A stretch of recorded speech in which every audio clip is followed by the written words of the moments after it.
evidencia es lo que el padre Heinrich Walter, que es el presidente del Consejo Internacional, que es uno de los pueblos de la Universidad de la Familia de Schoenstatt desde el siglo, en el término de lo que fue la concentrada de nuestras celebraciones,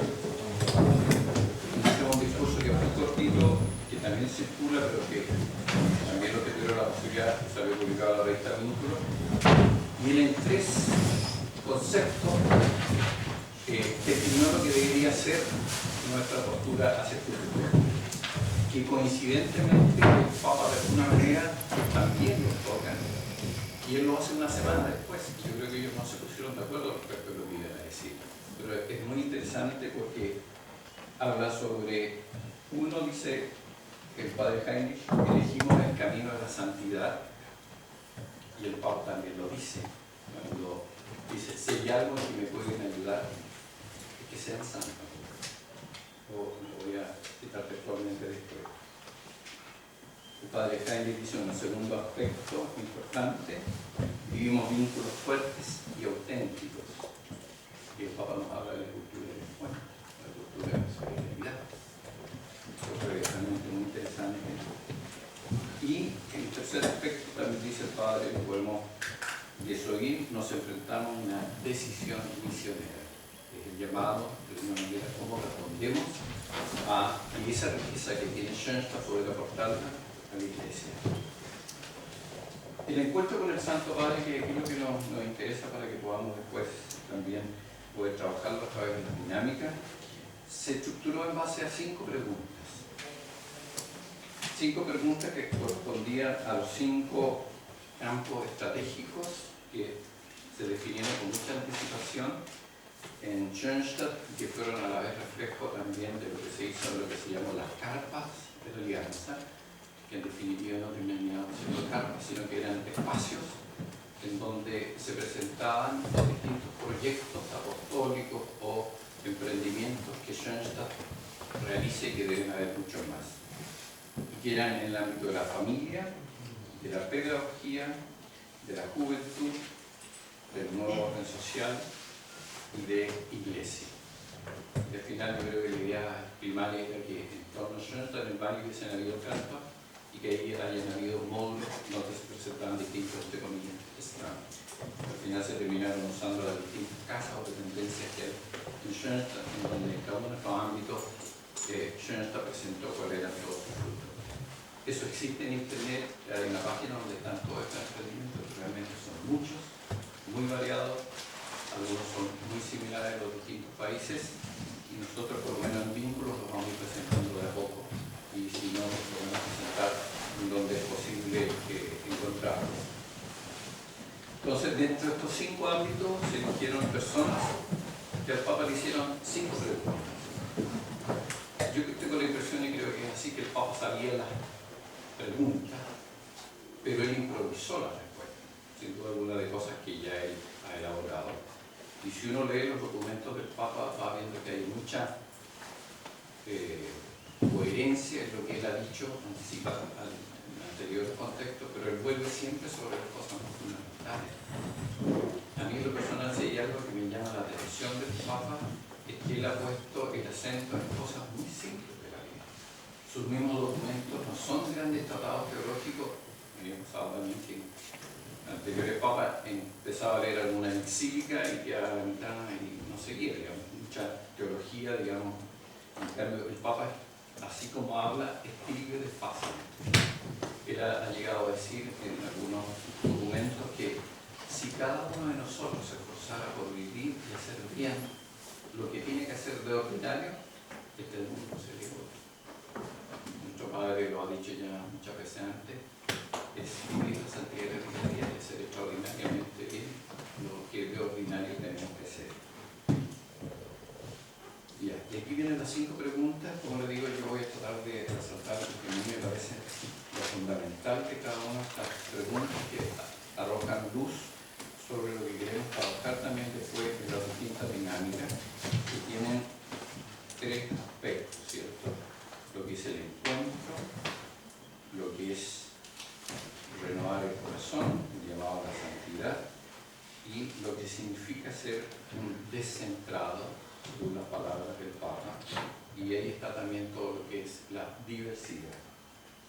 La primera pregunta que le hacen al Papa tiene que ver con la familia, pero lo que él responde tiene que ver con toda nuestra realidad, pero también tiene que ver con lo que algunos quizás alcanzaron a leer, que como la puerta nos toca los saberes, siento que también nosotros estamos insertos en la vida familiar. Y a él le importaba mucho, digamos, que en el intercambio pudiéramos integrar también, como pubertad. Y me pareció valioso, porque muchas veces no somos seres aislados, o sea, somos seres que estamos insertos en una realidad. Y somos hijos, somos padres, somos hermanos, vivimos en una realidad familiar. Por lo tanto, aquello que el Papa responde en ese contexto tiene una validez universal. Y la primera cosa que el Papa responde, respondiendo a esa inquietud, les leo mejor la pregunta que le hacen al Papa, dice: ante los desafíos de la familia actual, ¿qué nos sugiere para acoger y acompañar a aquellos hermanos que no encuentran espacio en nuestra iglesia? Tenía mucho que ver con la realización del sínodo que había terminado recién, que el Papa ya había dicho alguna de esas cosas. Dice: ¿qué acento pondría usted en la preparación hacia el sacramento y en el acompañamiento de novios, matrimonio y que sí pueden vivir con alegría el sacramento? Yo primero, el Papa dice, primero hay que tener las ideas claras. O sea, y en ese sentido para nosotros yo creo que tiene una especial importancia para los varones, que nosotros por nuestra estructura necesitamos a veces de tener conceptos claros. O sea, no solamente es acción, sino que hay que meridianamente tener las ideas claras, y a veces hay que decir las cosas en forma muy clara. Pero la pastoral ayuda, dice, y aquí es donde nosotros vienen los paralelos que tenemos que hacer con servicio al matrimonio, dice, tiene que ser cuerpo a cuerpo. O sea, dice, acompañar, perder el tiempo.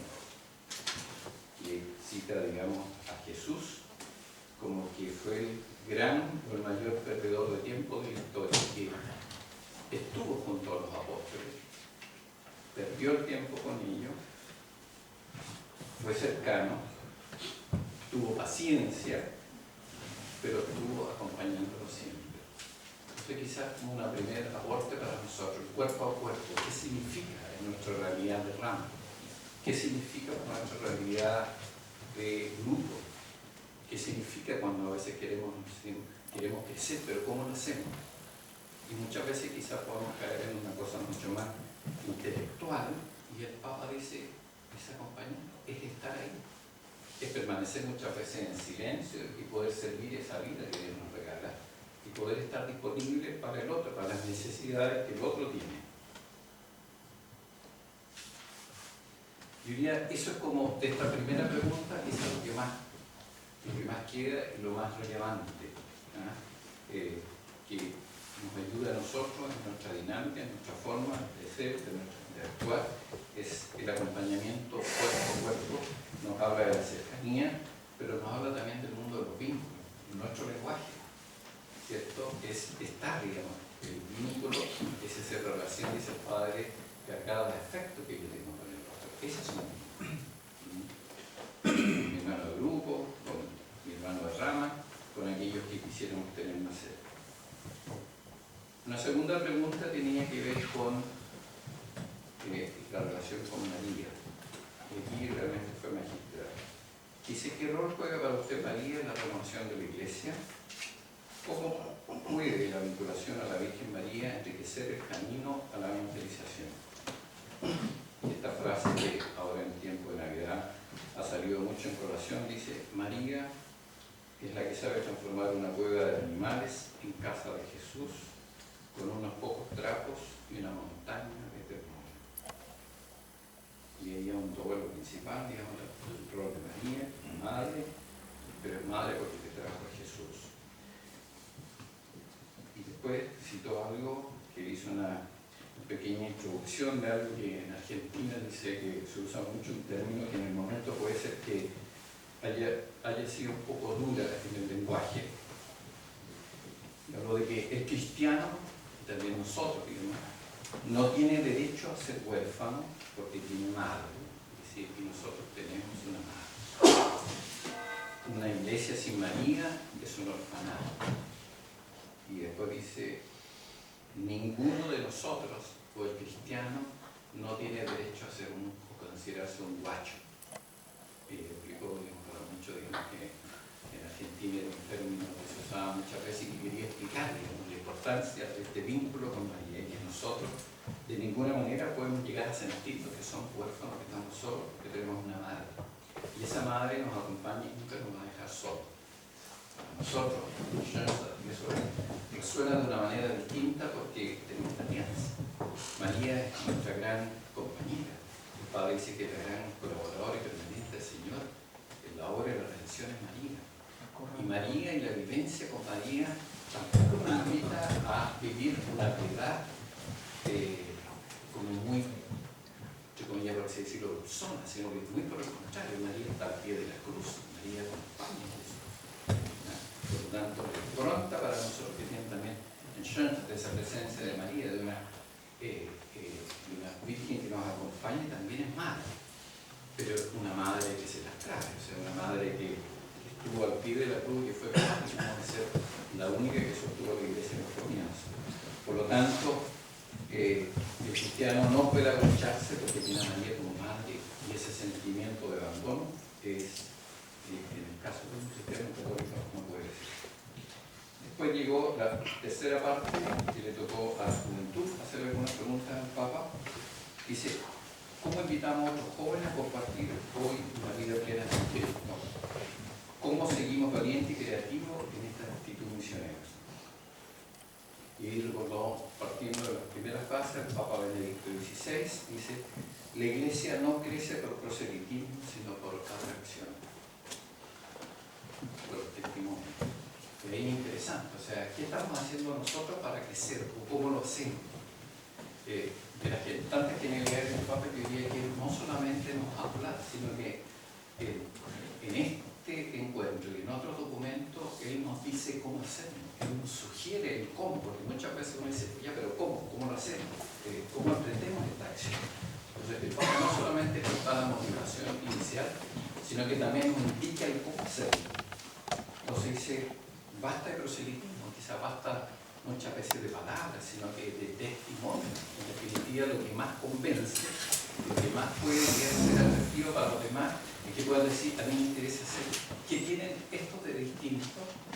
O me gustaría ser como ellos. Y ese debe ser como el primer atractivo, el primer gancho. Vivir de tal manera que otros tengan ganas de vivir como nosotros.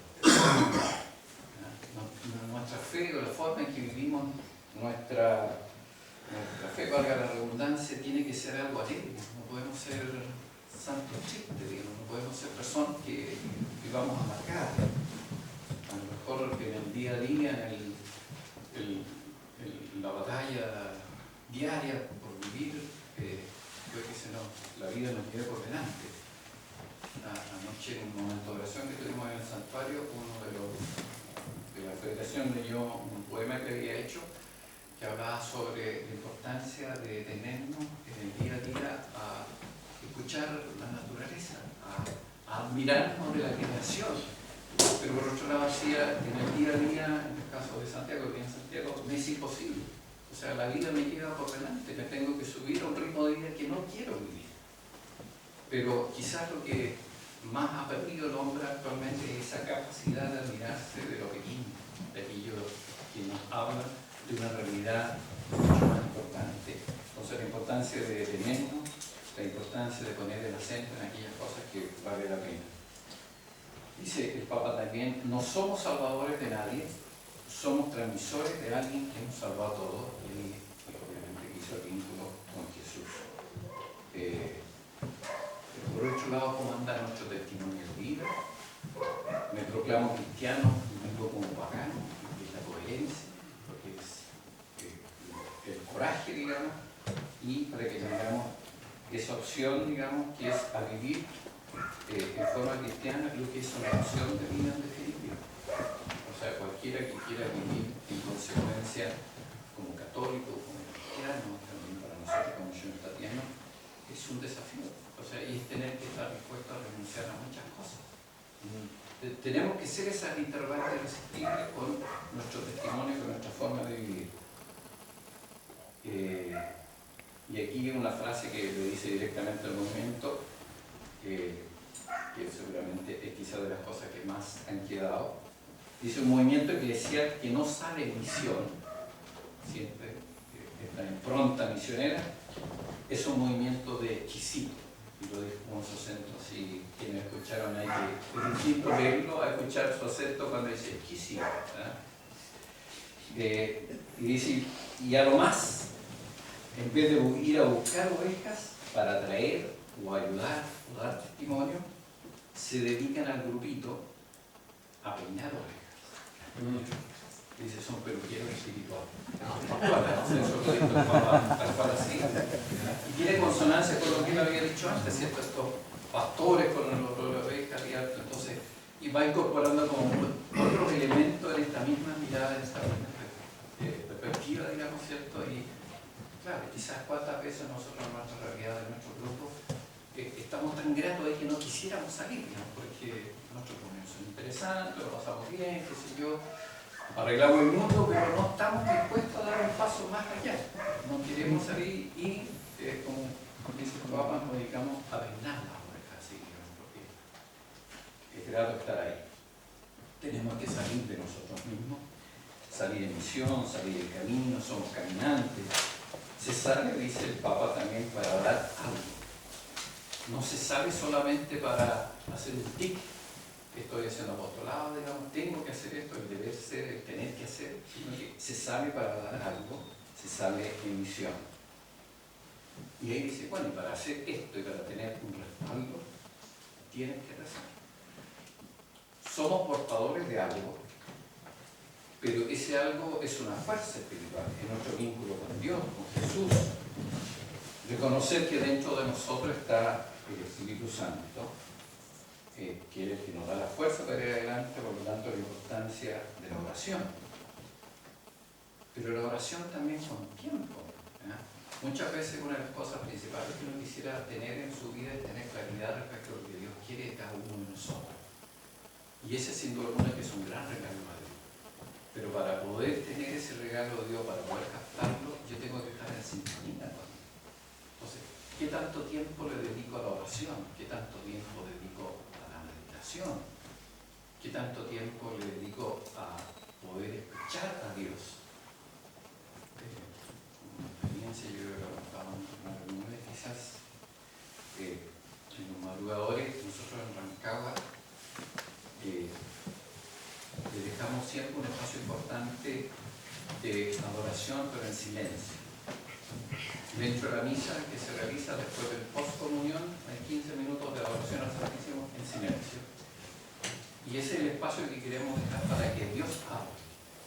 Porque en todo el resto de la celebración de la Eucaristía hemos estado escuchando, hemos estado verbalizando a través de las peticiones también que queremos pedirle a Dios, aquello que Dios conoce, pero muchas veces no nos dejamos el espacio para escuchar lo que Dios quiere hacer. Ese momento de post-comunión en silencio, y conozco un par de personas que esos momentos han sido los más largos e incómodos de su vida. Y una vez le pregunté a un tipo también que fue, ¿qué le habría decir a esa familia? Eso que te hacen después de eso fue los momentos más largos de mi vida que no sabía qué hacer. Y esa es una realidad del hombre de hoy, y de nosotros también. O sea, muchas veces el silencio me incomoda. En una misa muchas veces pasa que en su momento de silencio empiezan a ver qué pasa, que el coro no canta o se le fue, que si no tiene una canción preparada. Pero a muchos les gusta tener ese momento de silencio aquí para escuchar a Dios. Entonces tenemos que darnos la posibilidad de ese espacio en nuestra vida, de poder tener momentos en que uno le puede decir: Señor, habla y yo te escucho. Pero eso hay que educarlo, o sea, no es una cuestión que uno le surge así. La cuarta pregunta, y esto fue quizás de las cosas más geniales, dice: Santo Padre, ¿compartiría con nosotros un secreto? ¿Compartiría con nosotros su secreto? ¿Cómo mantiene usted la alegría, la esperanza a pesar de las dificultades, las guerras de nuestro tiempo? ¿Cómo persevera en el servicio al enfermo, al pobre, al desamparado? Y el Papa, que hablando, dice: no tengo la más pálida idea de lo que usted me pregunta, O sea, si usted me pregunta y yo tuviera que decir algo, no sé. Un poco por personalidad, dice, yo diría que soy medio inconsciente. La inconsciencia lleva a veces a ser temerario, pero no sé explicar eso que usted me pregunta. Eso lo descolocó a todo el momento así como en silencio. Pero sobre la misma dice algo que es genial. Dice, no, es que rezo y me abandono. Eso es lo que hago, dice el Papa. O sea, rezo en primer lugar y después me abandono en las manos de Dios. O sea, después obviamente profundizó lo que eso significa. Dice, yo sé que Dios no me va a abandonar, rezo, me abandono y pido. Ahora, eso tiene mucho que ver con lo que decía delante, ¿cierto? Esa capacidad tenemos de hacer silencio para escuchar a Dios, para estar con Dios, digamos, en esos momentos, en esos espacios. Pero es así de simple, dice, o sea, rezo y me abandono. Por otro lado, una gran confianza, digamos, en la experiencia del Dios que es Padre, que se preocupa de cada uno de nosotros. Y después también dice, yo soy un poco inconsciente, pero también soy audaz, dice, pero de una audacia que se sostiene en la gracia de Dios que me acompaña. Ella habla sobre el coraje, que últimamente los argentinos usan mucho. Coraje, el aguante, el coraje de ir adelante, el aguante de soportar. Aguantar las contradicciones, dice el Papa, que hay mucho de todo lo que son los fracasos de la vida, los dolores, las enfermedades, las situaciones difíciles que le toca iluminar. Y ahí habla sobre un aspecto súper importante, que es sobre lo que él ha hablado sobre la periferia y el centro, o descentrarse, de la importancia, digamos, en el fondo de, dice, hay un solo centro, y ese es Jesucristo. Y que él contó su experiencia de mirar las cosas desde las periferias, o salirse desde el centro donde él está. Y dice que la verdad siempre se va a captar mucho mejor desde la periferia que desde el centro. Pero recordando siempre que ese centro, el punto de partida, es Jesús. Y ahí hay una mirada distinta. Aquí en el Evangelium Gaudium también hay unas palabras iniciales que son muy relevantes y que ayudan mucho, digamos, cuando uno tiene que depositar su confianza en lo que hace, o muchas veces cree uno de que no está más que uno que hace las cosas extraordinarias. Él dice, el principio de todo lo que se hace es Dios. Es Dios siempre que toma la iniciativa. Es Dios el origen, la motivación, la fuerza inicial. Por lo tanto, todo lo que yo haga en mi vida espiritual, el origen de ese algo es Dios.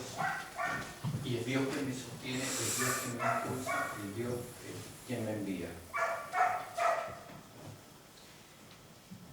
Y en la última pregunta que le hacen, dice, ¿qué nos sugiere para que nuestra colaboración ayude a enriquecer la vida y el actuar de nuestras iglesias particulares? Les vuelvo a insistir, no olviden que queremos verlo de qué manera esto nos ayuda a iluminar tres aspectos que vamos a trabajar después. El descentrarse, ¿cierto? La santidad, los vínculos, o como esos vínculos crean solidaridad. Y el Papa dice, el primer favor que les pido como ayuda es la santidad. O sea, no pidió nada, porque en general es un término que también asusta mucho. Como yo puedo ser santo. Dice, no tener miedo a vivir la vida de santidad o aspirar a vivir como santo. Ahora, en esta santidad que para nosotros nos suena un poco más cercana, también es como nuestro Padre nos define, la santidad de la vida diaria. Que yo creo que ya eso es para cada uno de nosotros, porque siempre dice, bueno, ¿qué podemos hacer? ¿Qué propósito podemos tomar? O sea, hay uno que ya fue desde el comienzo llamado a Egipto, también que parece ser perfecto como nuestro Padre Celestial es perfecto. O sea, a eso estamos llamados, a ser santos, a vivir. Y ser santo, bueno, lo hemos escuchado mil veces, ¿cierto? Esa capacidad que tenemos también de empezar siempre de nuevo. Quizás por el pecado original lo tenemos claro, no vamos a alcanzar, pero nuestra aspiración, nuestra meta realmente aspiramos a vivir como santos. Yo creo que ese ha de ser algo que debe estar en cada uno de nosotros muy adentro, a vivir, digamos, de manera perfecta, a tratar de vivir lo ordinario en lo que nos toca vivir cada día, si cada uno se esfuerza, y como el Papa lo dice en un momento determinado, si cada uno aporta y vive o hace bien aquello que lo ordinario tiene que hacer, estamos a nuestro lado. O sea, este mundo sería distinto si cada uno vive de esa manera. Entonces, lo que podamos compartir y lo que podamos después en las distintas dinámicas tengamos este terminar. O sea, el Papa nos invita a que seamos santos, a que es posible ser santos y a que tenemos que aspirar a la santidad. Lo explica distintamente, dice que la santidad es renovar el corazón de cada uno, está la libertad del espíritu. Libertad del espíritu supone fidelidad, supone nuevamente oración sobre lo que él vuelve. Vuelve nuevamente a ponernos en el centro la importancia de Jesús. El centro es solo Jesús, el apóstol es un descentrado, porque el servidor está al servicio del centro, a lo que Jesús nos quiera pedir. Bueno, y ahí al final, en la parte final, habla de la frase que quizás más ha quedado, también el vínculo de la síntesis, cultura del encuentro y cultura de la alianza, y eso crea solidaridad eclesial. A los que estuvimos ahí presentes, y muchos que lo leyeron, y nos llamó mucho la atención cuando él empieza a hablar, digamos, de la cultura del encuentro, la solidaridad, porque era algo que nosotros no hacíamos mucho sintonía. Nosotros se hablaba mucho en el mismo tiempo de la cultura de la alianza. Entonces sentíamos como que el Papa nos estaba hablando en nuestro lenguaje, que tenemos que trabajar por la cultura del encuentro, en donde en una época de todo es desechable, el demonio existe y el demonio se manifiesta en esto. Estamos viviendo la cultura de lo provisorio, de la destrucción de los vínculos.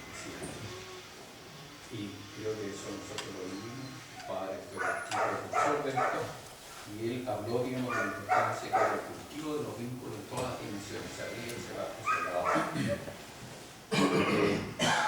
Antes de terminar, quizás fue la parte que a muchos les agradó, algunos sabían, muchos lo habíamos escuchado, algunos habíamos visto imágenes. El padre Jaime dijo algunas palabras, le pidió que nos diera la bendición y agradeció la presencia ahí en medio con él. Y que las audiencias parecen más largas que han habido, porque es casi de 1:30, que ella ha sido en español y ella también fue un plus para todos los que hablábamos español, y para él también poder expresarse en su idioma más natural. Y le hemos divertido con nuestro comentado, digamos, porque había un momento en que él echaba una talla, así, nosotros todos nos reíamos, y al minuto después se reían los alemanes que estaban escuchando era como chiste, como resultado, digamos, así, que era porque la traducción era posterior, no era porque no entendieron. Así que fue realmente interesante. Pero diría, él se notó como muy suelto, se notó así como, digamos, estaba en un ambiente que a él le acomodaba mucho. Y dijo, antes de terminar le agradezco la visita, y me vino a la memoria y se me, la pregunta, ¿cuál es el secreto? No sé cuál, pero le voy a contar 2 secretos. Y eso fue muy fuerte, sí, fue muy así, yo estaba parado. El padre Jaime le había dicho que no lo quería demorar mucho, que porque tenía que ir a almorzar. Entonces dice, el superior general dijo que no quería quitar tiempo porque no quería retrasar mi almuerzo. Un secreto es este: yo nunca vi a ningún cura que se muriera de hambre. El segundo secreto dice, hace tiempo un cura de Schoenstatt me regaló una imagen de la madre, este padre Alexandre de Brasil, y la tengo en mi mesita de luz, dice, nivelador, y todas las mañanas cuando me levanto la toco y le rezo. Es un secreto que quería contar. No sé si han visto esa imagen, pero en el está la cámara, se ve arriba, está Tomasita y el nivelador y está la madre. Es la única imagen que él tiene ahí en su dormitorio, el Papa, y bueno, para Alexandre ha sido muy cercano, sacó un libro hace poco, digamos, ella es mi mamá, se llama, que es una entrevista que él le hizo a Papa Francisco, en donde él cuenta, digamos, de su relación con la Santísima Virgen. poco acá en Chile. La pregunta que hacía mucho es ¿qué tanto nos conoce el Papa? Si de repente quiere conocer. Y algunos dicen que no es tanto que conozca de Schoenstatt, sino que conocen a varios padres de Schoenstatt y a través de ello ha ido conociendo un poco más de nuestra riqueza, de nuestra espiritualidad. Pero ese encuentro fue, yo diría, con mucha sintonía con lo que Schoenstatt también se plantea, ¿no? O sea, ¿cómo seguimos caminando de aquí en adelante? Y la pregunta también que, en este caso a nosotros, en nuestra avance, ¿cómo seguimos? O sea, ¿qué hacemos? Yo no siento ni soy partidario de aquellos que dicen que refundar Schoenstatt. O sea, yo creo que tenemos que adecuarnos a este tiempo que vivimos. Más que refundar, digamos, es cierto que seguir caminando hay cosas evidentemente que se han hecho bien, que a lo mejor no se han hecho de la mejor manera, pero en estos tiempos que vivimos, en nuestra realidad, con todas estas cosas que pasan, digamos, que no son tan ajenas, por ejemplo en Francia, pero que no nos deja a nosotros así, y de qué manera eso repercute en nuestra realidad. Sí. Pero tenemos que hacer algo, tenemos que vivir de una manera distinta. Y en este sentido, este encuentro con el Santo Padre, ¿verdad? Todas las cosas que salen de esto también nos aportan, ¿no? Nos dan claridad, nos indican camino, ¿cierto? En lo central, en lo fundamental, ser capaz de acompañar a los demás cuerpo a cuerpo, como dice, ser unos descentrados, poner a Jesús en el centro. María, la presencia de ella en nuestra vida, digamos, no tenemos derecho a salir solos, a salir a la periferia, el llamado a la santidad. ¿Qué tanto de todo eso podemos tomar nosotros, digamos? ¿Qué tanto nos dice a nosotros, nuestra realidad de rama, de grupo, de personas, en esta época? Todo. ¿Cómo vivimos? ¿Cómo seguimos caminando? ¿Cómo hacemos vida lo más propio de Schoenstatt? Con todo esto que el Santo Padre nos regala. No sé si hay alguna pregunta o si alguien de los que estuvo quiere aportar ahí algo que les haya parecido interesante. Como les dije, hay tres que estuvimos ahí. Pedro también estuvo, Fernando, Fabián estuvo, sí. No, pero lo que más quiero es que estamos todos súper contentos, felices de ir a contar en el paraíso. Y yo, después, 12 años con el Papa aquí y allá, yo me fui al del Padre Walter. Primero yo lo felicité por la forma como él puso en movimiento revolucionario, la que tenía como instrumento para la iglesia, que como conservador, que como ayudarlo. Esa era como la idea que tenía él. Bueno, el español perfecto, yo ya hablé en inglés un poco para descriptarlo, porque mi intención era otra. Así que maquiavélicamente, bueno, pero mi intención era un siquiera, en español, la sexta pregunta, padre. Sí, falta el proceso de verificación del padre Kennedy, de validar en qué está. Dice, chuta, no se lo pregunté, que ella la salida ya.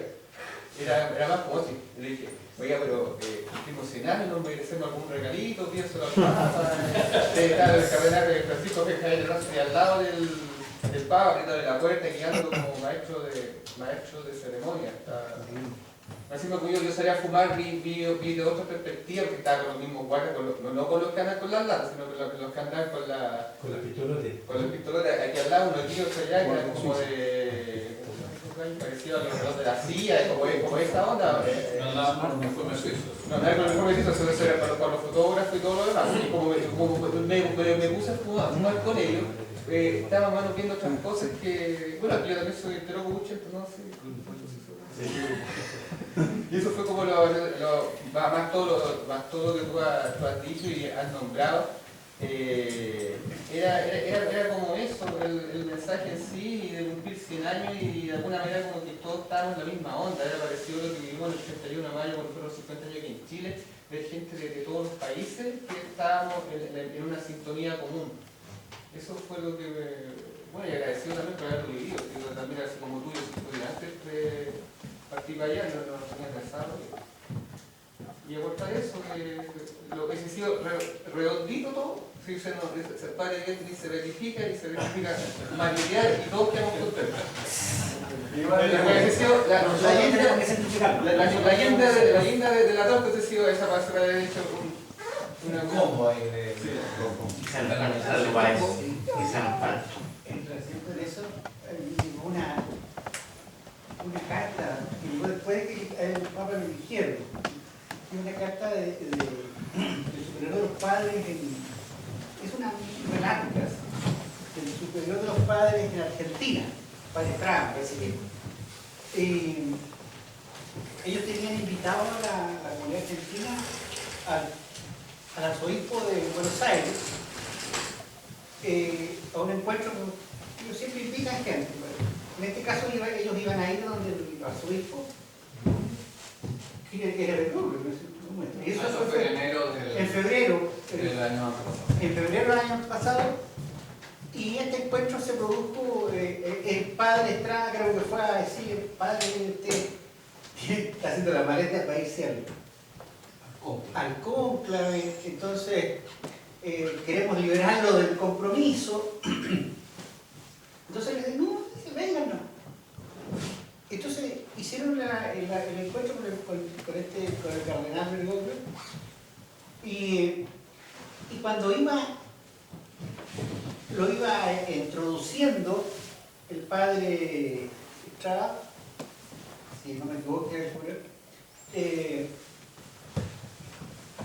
lo primero que el Papa le pregunta, que Bergoglio le pregunta, es: oye, ¿y cómo va lo de Kentenich? Es decir, ¿cómo va lo de Kentenich? De tal manera que, si ustedes quieren, respecto al padre, el Papa ha demostrado iniciativa. Usted le pregunta al padre y usted queda, oye, ¿cómo hago de Kentenich? Así, literalmente.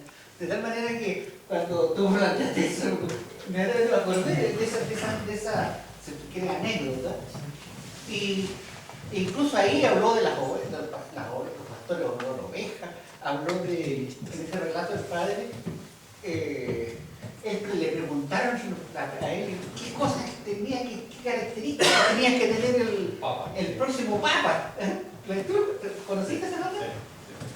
Y entre otras cosas, él dice, le dice, el Papa tiene que tener muy claro que la iglesia no es de él, es de Jesucristo. Una de las tres características que das al Papa. Entonces le preguntan además y le dicen, oye, ¿ustedes tienen la posibilidad de ser? No, le dice, no, yo tengo ninguna posibilidad. Le dice, además, voy a entrar al cónclave con un bastón. Para que entonces los padres no lo elijan. no tengo ninguna posibilidad de serlo, así que olvídense. Así, bueno, eso es. Luego Fernando el otro día estaba hablando con él, me dijo que está detenido el proceso. ¿A dónde me dijiste que está el proceso? Está detenido. En Alemania mismo. O sea, perdón, sí, con el arzobispo que puso a cargo del proceso del padre. A su vez, está ese mismo obispo encargado de digamos, todos los problemas que tiene la iglesia con los sacerdotes en Alemania. Entonces, por eso que el padre ideó el segundo orden. El problema de Alemania. Y bueno, el proceso malo, también tenemos Pedro aquí que está. Lo fundamental es que yo creo que los que deben canonizar al padre Kentenich y a otros santos chumbatianos somos nosotros. Bueno, Nosotros pero que Cristiano ya pidió. No, quizás vamos a salir un poco de lo que están diciendo. Y para mí, una de las cosas que más me impresionó en ese minuto de vivencia fue, y que me emocionó, fue recordar que el mismo padre Kentenich, cuando fue el proceso y el camino que Jesús, la madre, tiene preparado, está un destierro de ese mismo Roma donde nos encontrábamos, y que el padre Kentenich debe haber estado muy contento de ver, digamos, esto, yo diría casi apoteósico, que vivíamos junto al Papa en un reconocimiento a esta obra del padre Kentenich. Por lo tanto, la verdad, digo, yo también pido por la beatificación del padre Kentenich, sin embargo, creo que no es lo fundamental, para mí es un santo igual. No lo percibo así como una cosa fuerte. que lo percibí ahí mismo, ahí lo sentí. Eso. Yo diría que esa, junto con la misa al día siguiente, digamos, de la San Pedro, fueron de esa experiencia, esa vivencia, como tú dices, ese contrapunto con lo que el Padre vivió. ¿Ah? Y bueno, decían, por ejemplo, esa imagen gigante que algunos han visto en la mate, no sé si alcanza a ver, pero hay una gigantografía de la mate que normalmente no saben cómo permitieron que esa imagen estuviera en la catedral adentro, el interior de San Pedro, pero normalmente autorizan como imágenes muy pequeñitas, pero que se estaban junto al altar. En la misa que celebró el cardenal de los sacerdotes el día domingo, que ya fue como el acto de clausura. Y claro, viviendo ahí en ese espíritu todo lo que es la historia de Schoenstatt, todo lo que el padre le tocó vivir, sin duda alguna que era un reconocimiento también, un aporte muy concreto a la iglesia. Leonina, no sé cómo estaba el día, pero la idea es que no nos quedemos con lo de qué bonito habla el Papa, qué interesante, digamos, sino que tratemos de adaptar eso que él dijo a nuestra realidad. Tratemos de ser muy concretos, de ser muy realistas en el momento en lo que compartamos, digamos, para que se convierta realmente en una vivencia hecha vida. Que no sea algo que fue bonito, pasó el campamento, fue interesante, recordamos lo que escuchamos a los demás, sino que pasó. Antes de Juan Esteban, yo no sé, creo que es súper importante, digamos, de que queramos compartir en los grupos que quienes no lo han leído, yo traje algunas revistas vínculos, se los puedo dejar, los motivos siempre que se suscriban, porque esto es vínculo existe gracias solamente que haya personas que están suscritas. Pero aquí están los documentos. Nosotros publicamos todo, digamos, el discurso del Papa hasta acá, porque es bueno que lo lean. O sea, lo que vamos a compartir en los grupos tiene que ver mucho con el contenido de eso, entonces a lo mejor después de que hables con Esteban podemos ver que en los grupos puedan volver a leerlo, digamos, si les parece interesante, por lo menos en la parte que se va a trabajar. Contrario, pero no herir tu modestia, pero quisiera agradecerte por tu intervención. Me pareció un resumen extraordinariamente claro. Nos da pauta para un trabajo en grupo y creo que lo que vamos a hacer a continuación está y enmarca perfectamente dentro de este rayado de cancha que tú hiciste con tanta genialidad. Así que yo pido un aplauso